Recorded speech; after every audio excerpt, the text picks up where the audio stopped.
Journal d'une rupture, semaine 30. Je viens de me rendre compte, je viens d'écouter la vidéo précédente, je viens de me rendre compte que j'ai oublié un tiers de l'audio. J'avais parlé d'autre chose, j'avais annoncé cette vidéo, mais bon, tant pis. Donc aujourd'hui, la vidéo, ça va être sur la dépression et spécifiquement sur comment botter le cul à cette dépression. Alors, avant de parler de dépression, je vais parler un peu de moi. Je pense, je m'en rends pas compte, mais je pense être quelqu'un qui, depuis très jeune, a des en anglais on dit issue, des problèmes psychologiques, en fait, psychiatriques. Par exemple, quand j'étais jeune, je suis allé à l'hôpital parce que je me mutilais quand j'avais à peu près 12-13 ans. J'avais des problèmes dans ma famille et ensuite je suis allé en foyer. J'ai vu un psy pendant longtemps. Je comprenais pas trop pourquoi je le voyais, c'était quelqu'un de super sympathique, mais je me rendais pas compte que j'avais un problème. Voilà, j'ai pas traité ce genre de problème, j'ai pas traité tout ça. Voilà, après, une fois que à partir de 15 ans, j'ai commencé à vivre tout seul, j'étais en foyer, j'étais super bien, j'avais de l'argent, je me concentrais sur les cours, j'avais plein de projets et ça se passait bien, sauf que en fait, je me rends compte que je me suis éduqué tout seul, en fait, j'ai grandi tout seul, personne m'a appris à faire les papiers, gérer les trucs administratifs, tout ça. Je me repérais vraiment par moi-même, j'utilisais des modèles, genre mon prof d'histoire pour savoir ce que je voulais faire de ma vie, chercher des modèles autour de moi parce que ça allait pas trop avec mes parents. Et donc voilà. Donc après le collège, j'ai plus de problèmes psychologiques graves. Je pense que j'en ai eu un petit peu, mais voilà, en fait, j'évitais, je me rendais pas compte que j'avais un problème. Et ça a été très bien après quand j'ai rencontré mon ex, quand j'étais à l'université. Donc je l'ai rencontrée en licence 3 et je suis tombé vraiment fou amoureux d'elle. C'était vraiment le coup de foudre, quoi. Je m'en souviens, je lui disais, au début, quand on se parlait, je lui dis: «Mais c'est bizarre, j'ai l'impression que je te connais. J'ai l'impression que je te connais d'une autre vie, que c'était toi que j'attendais» et elle me disait pareil et et d'ailleurs, entre parenthèses, quand elle m'a quitté, j'ai demandé si je lui disais: «Mais t'es mon âme sœur, est-ce que je suis ton âme sœur?» Et après m'avoir quitté, elle m'a dit: «Oui, t'es toujours mon âme sœur», donc je trouve ça assez sympathique. Enfin bon, j'en j'y reviendrai plus tard. Donc je j'ai jamais tapé une fille. Non, je suis pas quelqu'un de violent physiquement, mais je pense qu'en fait, je le suis émotionnellement. Je pense que je peux faire du mal. Je pense que je suis manipulateur. J'utilise les autres pour avoir ce que je veux. Et je pense que ça m'est arrivé, par exemple, de lui faire du chantage affectif ou ce genre de choses pour qu'elle me, voilà, je faisais une crise, quoi, comme un enfant gâté. Et inconsciemment, j'essayais d'obtenir les choses que je voulais comme ça. Enfin bref, et je pense qu'elle aussi. On était tellement amoureux, je pense qu'on a fait beaucoup de bêtises, c'était super passionnel. On s'est disputé vraiment très fort, je me suis jamais pris la tête aussi fort avec quelqu'un, mais les disputes étaient à la hauteur de notre amour, en fait. Voilà, et en fait, donc je l'ai rencontré en première année de licence, non, en dernière année de licence, et je devais partir en Chine pour ma première année de master. Je voulais pas partir tout de suite parce que je voulais vraiment construire quelque chose de solide avec elle. Je me suis dit, ça, c'est trop fragile maintenant. Si je pars un an en Chine, je pense pas que le couple va tenir. Je suis content de l'avoir rencontré. Donc du coup, je me suis arrangé pour redoubler ma dernière année de licence. J'ai validé tous mes partiels sauf un et en fait, je suis parti en vacances avec elle. On a voyagé pendant un an en Europe. On est allé en Ardèche. On a visité, on a baroudé ensemble. C'était vraiment sympathique. Et avec le recul, je sais pas si c'était une bonne chose, mais bon, enfin bref. Ensuite, je suis parti en Chine et quand j'étais en Chine, c'est là vraiment que j'ai vu un changement dans son comportement. C'était le fameux: «Ah, t'as changé, c'est plus comme avant, t'es plus comme avant» et ensuite je suis rentré, j'ai fait ma dernière année de master et donc elle habitait en Allemagne et moi j'étais venu vivre avec elle et après j'étais retourné en France et je vivais entre les 2 pays en fait, pour pouvoir suivre mes études et passer du temps avec elle. Et dès que j'ai eu mon master, en fait, je sais pas, j'ai fait comme je sais pas, j'ai une crise existentielle, je savais pas quoi faire de ma vie et enfin bref, je m'en suis pas rendu compte, mais je pense vraiment que c'était la dépression, en fait. J'avais aucune énergie, le matin, j'avais pas envie de me réveiller.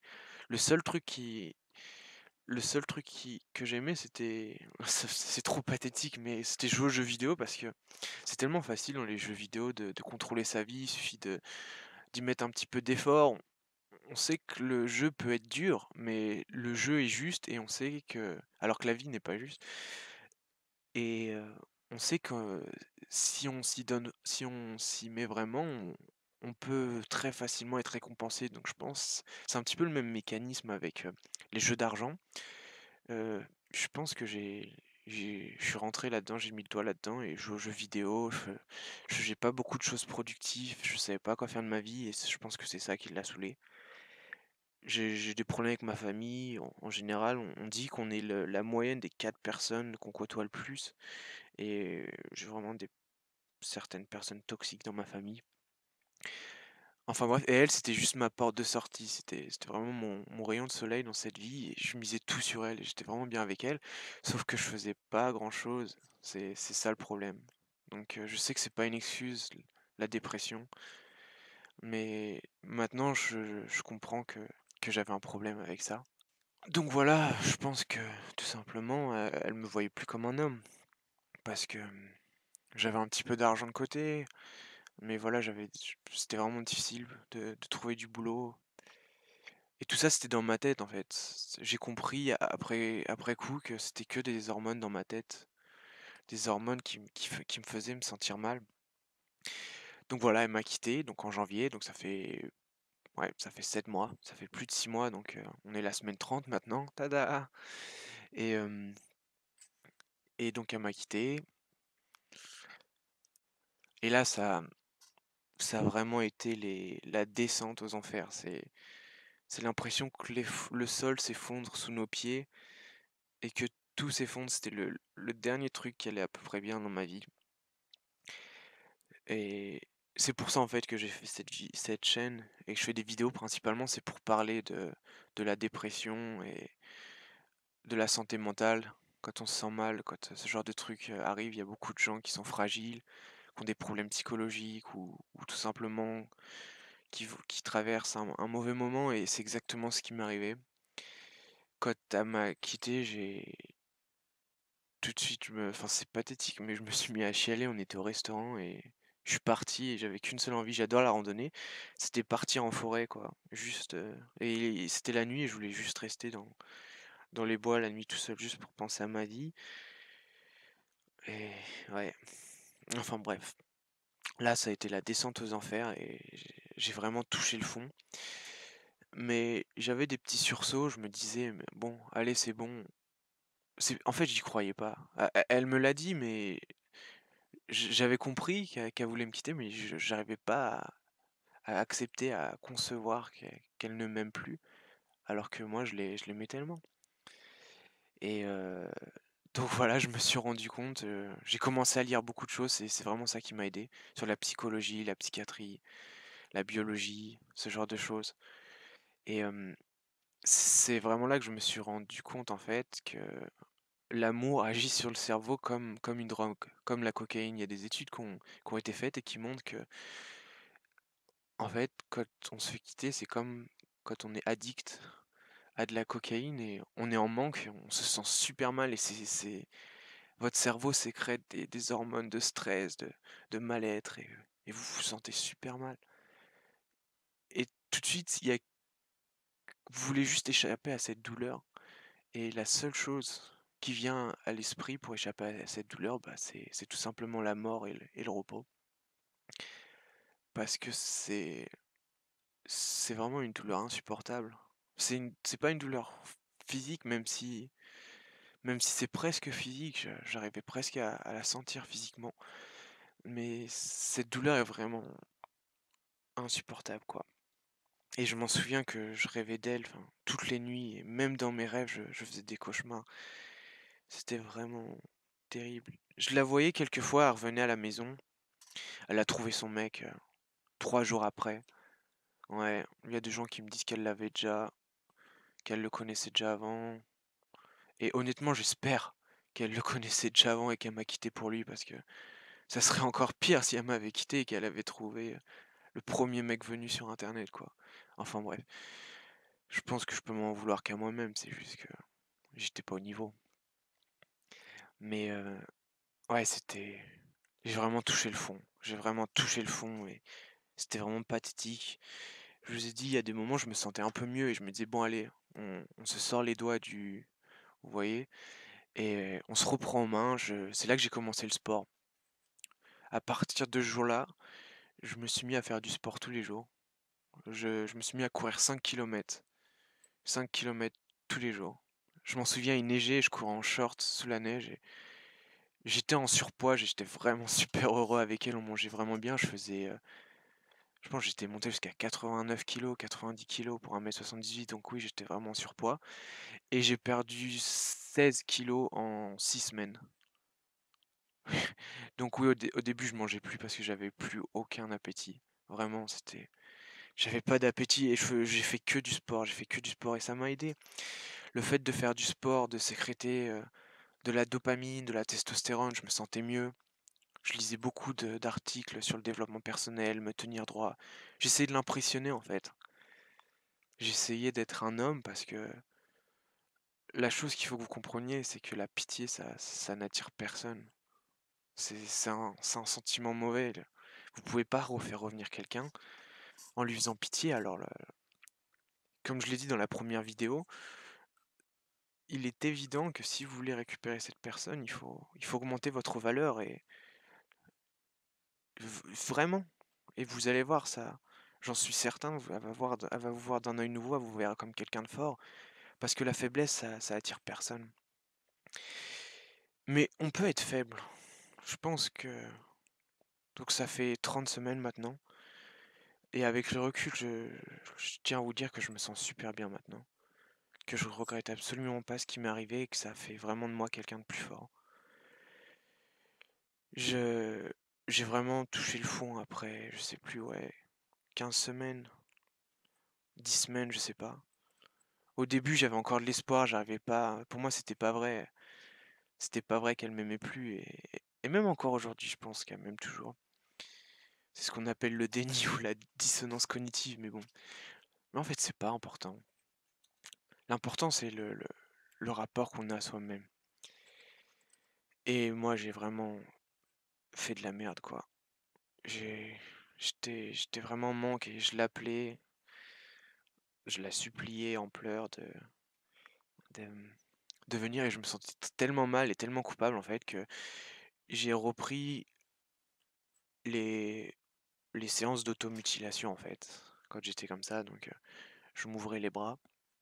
C'est- Et en fait, c'était tellement pitoyable quoi. On dit que c'est du chantage affectif, ce genre de trucs. C'est vrai, c'est inconscient, mais on se sent tellement mal, on veut tout faire pour ramener la personne, juste pour qu'elle s'occupe de nous, mais ça marche pas comme ça. Et je me suis dit, putain, j'ai vraiment un problème en fait. J'ai vraiment un problème psychologique. Il faut que je voie un psy. J'ai trouvé un gars qui faisait des vidéos sur internet, super bien, et j'ai commencé à suivre ses vidéos. Il avait conseillé aux gens qui sont dans une rupture de voir un psy, et je me suis dit que je devais aller voir un psy. Sauf que le problème, c'est que j'habitais en Allemagne. Et j'avais pas de travail, donc j'étais pas à la sécurité sociale allemande. Il fallait que je retourne en France pour voir un psy. Et j'avais des gros problèmes logistiques, en fait. Parce que je vous ai dit, je m'entends pas trop avec mes parents. Voilà. Et en fait, quand j'ai commencé à m'ouvrir les bras, je me suis dit, non, c'est pas bien, quoi. Enfin, il y a deux moyens de sortir de ça. Il y a la bonne manière et la mauvaise manière. La bonne manière, c'est de grandir et c'est de s'améliorer.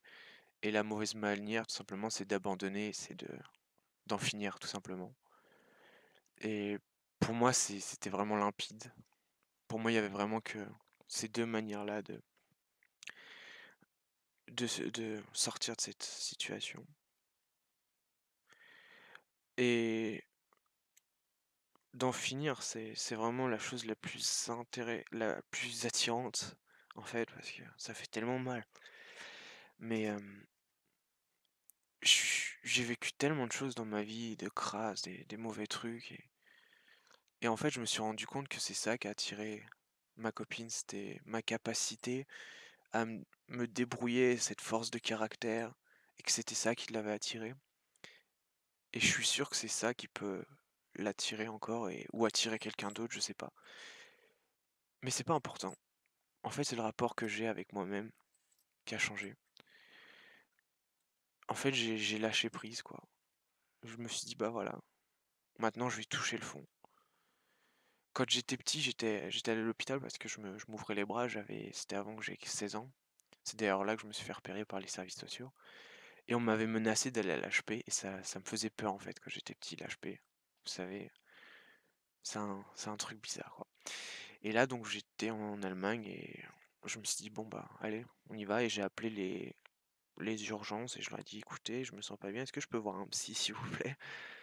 et du coup, ils ont envoyé une ambulance chez moi et je suis allé à l'hôpital en Allemagne. Donc on m'a emmené dans un service psychiatrique, donc on m'a emmené à l'HP et putain, je me sentais tellement mal, quoi. Ça puait la pisse, la merde, il y avait des vieux partout, des gens qui crient et tout. Et je me disais: «Putain, c'est vraiment affreux, quoi» et là, j'ai rencontré des gens, des j'étais en Allemagne, donc je parle pas très bien allemand, mais j'ai rencontré des fous, en fait, des schizophrènes qui parlaient français, anglais, qui étaient des gens éduqués et je me suis rendu compte que c'était pas leur faute, en fait. S'ils étaient malades, c'était des problèmes psychiatriques et que c'était même des gens intelligents et qu'ils avaient pas choisi d'être là, c'était juste comme ça, quoi et finalement, je me suis pas senti si mal que ça, là-bas. Je me suis dit que, je sais pas, il y a des gens, ils ont vécu tellement pire que moi. Imaginez il y a plusieurs siècles, les gens qui prenaient un bateau pour aller explorer des îles, ils savaient même pas que ça existait, c'était tellement dur leur vie et je me sentais bien en fait, à toucher le fond. J'adore ce film Fight Club où il explique qu'il faut accepter qu'on va mourir et qu'il faut toucher le fond parce que une fois qu'on a accepté qu'on a touché le fond, tout le reste c'est que du bonus en fait. Et je pense que c'est vraiment le moment où ça s'est inversé, où j'ai commencé à me reprendre en main, à reprendre ma vie en main et à me battre. Donc je suis resté une nuit, c'était pas beaucoup. Je suis resté une nuit à l'HP en Allemagne. Et je me suis dit, bon, allez, maintenant on va prendre, on va prendre les problèmes à bras le corps et on va tout gérer. On va tout gérer. Et voilà, je me suis embrouillé avec mon père. Mon père m'a coupé mon téléphone, donc il a fallu que je magouille pour essayer de récupérer une ligne de téléphone. Et j'avais besoin d'un traitement en fait. Vous savez, il y a plein de gens qui disent des choses sur les traitements, les médicaments, la psychiatrie, tout ça, et ça me faisait un peu peur. Moi, j'avais jamais pris ces trucs-là. Mais quand vous vous sentez mal, si quelqu'un vous propose quoi que ce soit juste pour apaiser la douleur, vous vous dites: «Bah, il faut que j'essaye» et moi, c'est ce que je me suis dit. Je me suis dit: «Bon, il faut que j'essaye d'obtenir un traitement pour aller mieux» et j'étais de passage à Paris, je suis originaire de Normandie, donc je suis rentré, je devais aller en Normandie et au moment où j'étais à Paris, je suis allé à l'hôpital et j'ai demandé à voir un psychiatre. Et là, erreur fatale. Erreur fatale, donc j'ai dit tout ce que je pensais au psy et là, ils m'ont donné une pilule bleue, ça s'appelait du Valium, je crois que c'était ça et je me suis senti fatigué d'un coup et j'avais envie de dormir. J'ai dit: «Mais je dois aller en Normandie demain, j'ai un train à prendre demain matin». Il me dit: «Oui, vous inquiétez pas, vous serez sortis, demain vous aurez votre train et tout ça». Ils ont appelé l'ambulance et en fait, ils m'ont emmené à Sainte-Anne, à l'HP à Sainte-Anne, putain, à Paris et je suis resté, je sais plus, ouais, 15 jours et c'était trop affreux, quoi. Parce qu'en fait, c'est comme une prison, on peut pas sortir et j'avais cette énergie, je me disais: «Mais j'ai envie de faire des trucs, j'ai envie de reprendre ma vie en main, j'ai envie de me battre, j'ai pas envie de me laisser abattre» Et les psychiatres vous écoutent pas, ils sont là que 5 jours sur 7, ils en ont rien à faire de vous. Tout ce que vous leur dites, ils le retournent contre vous. À tel point que j'étais hospitalisé sous contrainte pour péril imminent, en fait.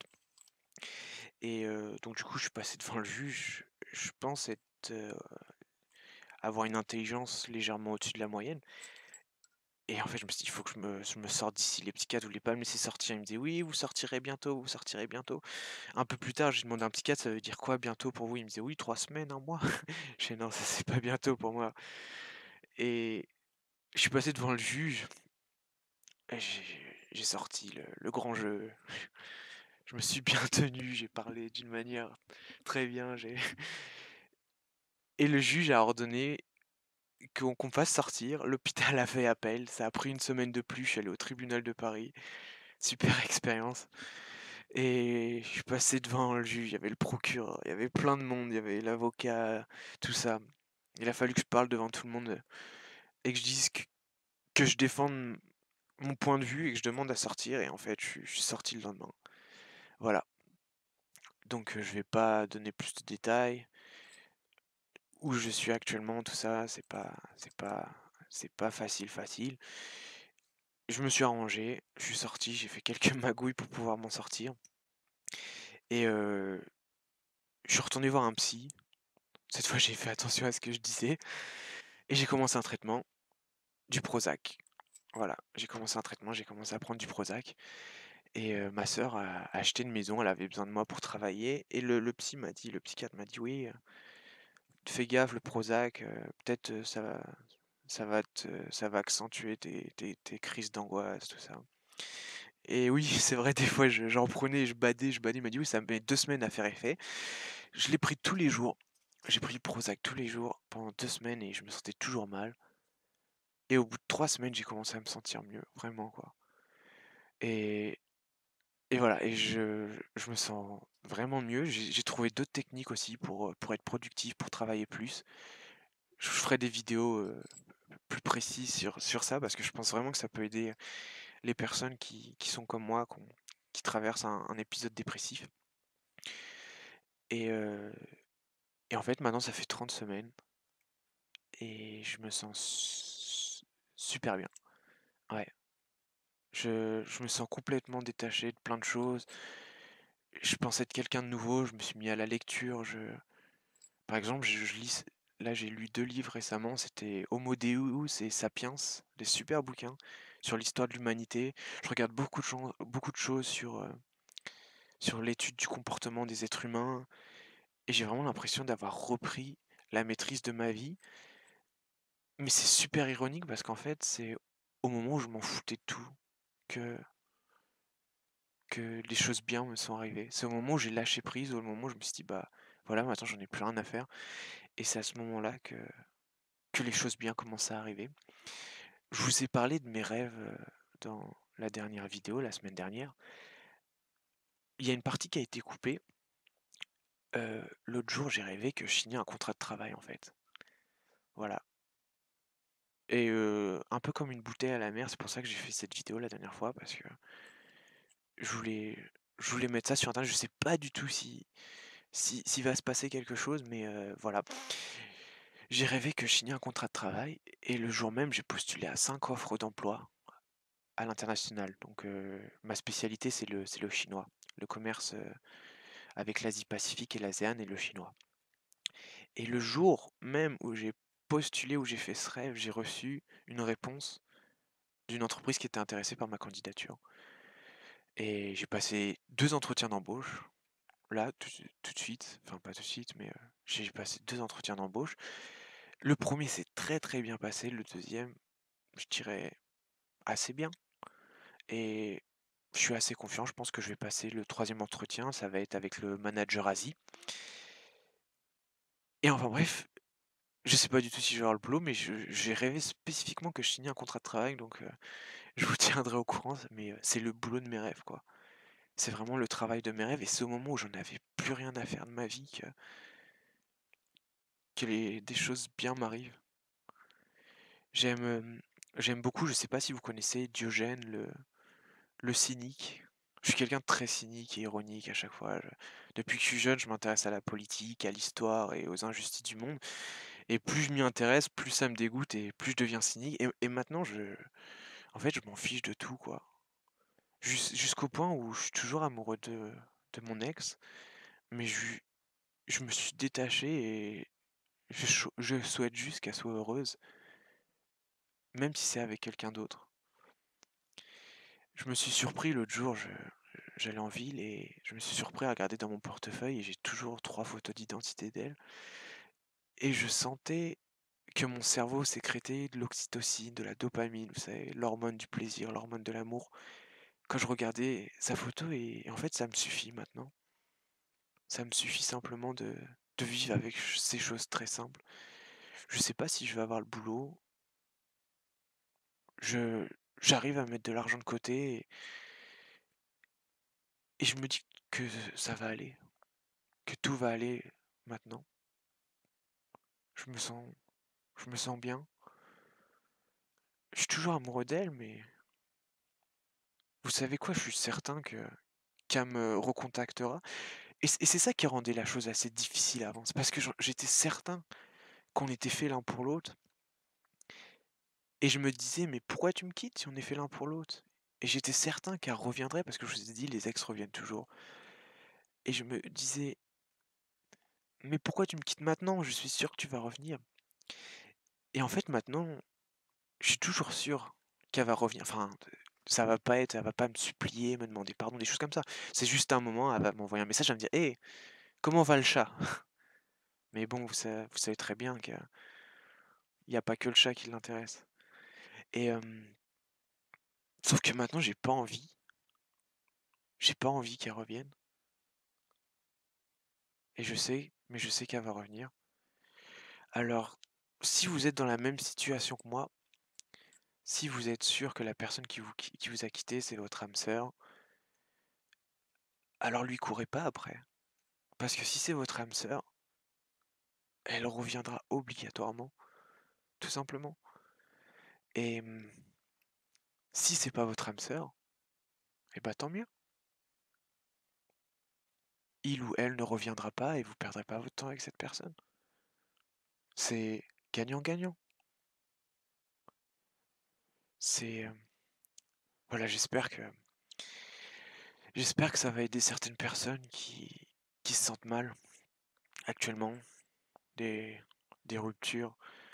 Il y en a ça arrive tous les jours, à chaque seconde, des cœurs brisés et ça prend vraiment du temps de s'en remettre. Mais voilà, je vous le dis gentiment, ça va aller, vous allez voir, ça va aller.